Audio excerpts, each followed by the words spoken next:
Good morning Makalu. यो जुन मकालु गाउँपालिका वडा नम्बर 5 स्थित नुममा बन्दै गरेको 5 सयको हस्पिटल जस एक तलाको चाहिँ भइसकेको छ। अब सायद यसपालि यो माथि बनाउँछ होला। राम्रै रहेछ। यो सबै यता यहाँसम्म यो यसको के भन्नु, यसको वाल उठाइएको छ र यहाँनिर भिर चाहिँ अलिक तल, यो केराबारी अलि मुनिदेखि उँधो चाहिँ पहिरोले तानेको छ। अब रोकिएको छ यसपालि, जोस् यो राम्रो कुरा छ। अब यसरी रोकियो भने यहाँ हस्पिटल चाहिँ चाँडै तयार हुनेवाला छ।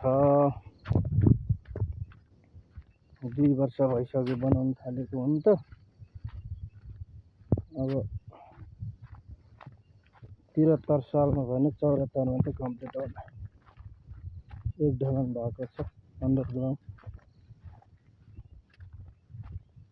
यस्तै छ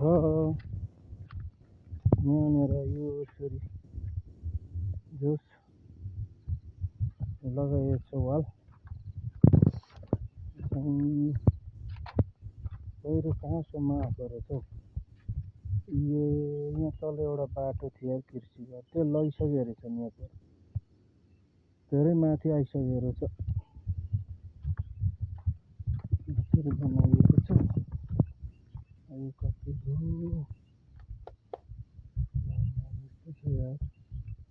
5 सयको हस्पिटलै साथी हो। काइचो हाम्रो मकालु गाउँपालिकाको बन्दै गरेको।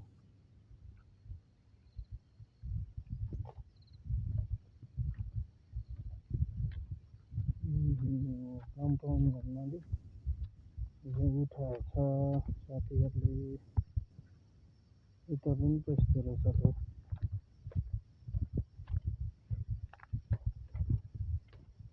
5 सयको हस्पिटल पेरिमिटर भनेपछि हस्पिटल एरिया यति हो भनेको हो। यो यसरी लगाइएको छ। खर्च थुप्रै भइसकेको छ। अब यो माथिबाट त आउँदैन पहिरो, राम्रै छ। तलबाट अलिक डेन्जर देखिन्छ पछि भविष्यको लागि। हाललाई त त्यस्तो छैन।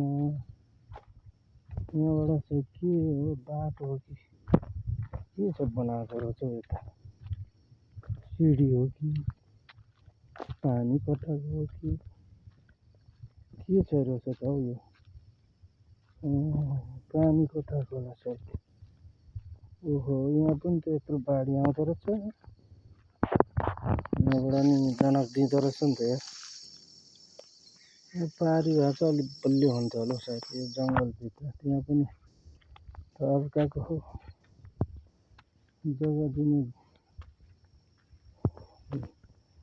जग्गादाताहरू को हुनुहुन्छ। ठिकै छ। कुकुरहरू कति घुमेको यार। यो पर्खाल भनेपछि रड कति 32 सुत्यो हो क्या हो। कत्रो रड रहेछ यार। ट्याङ्कर ठुलो पऱ्यो।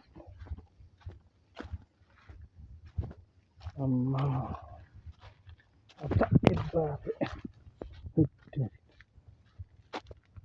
कति कोठा हुन्छ है कुन रात।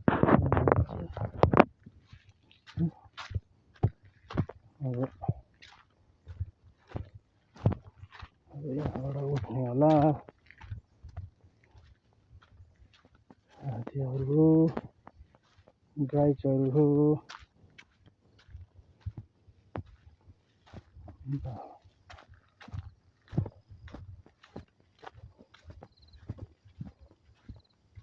खर्च निकै भइसक्यो, निकै नै उठाइसकेको छ।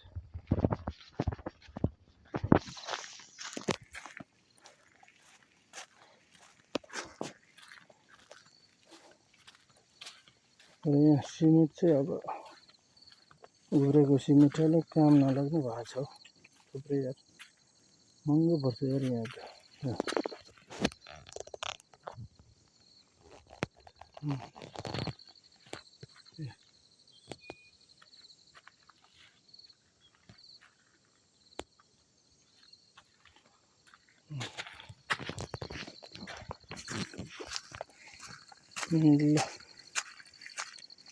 ल जोस्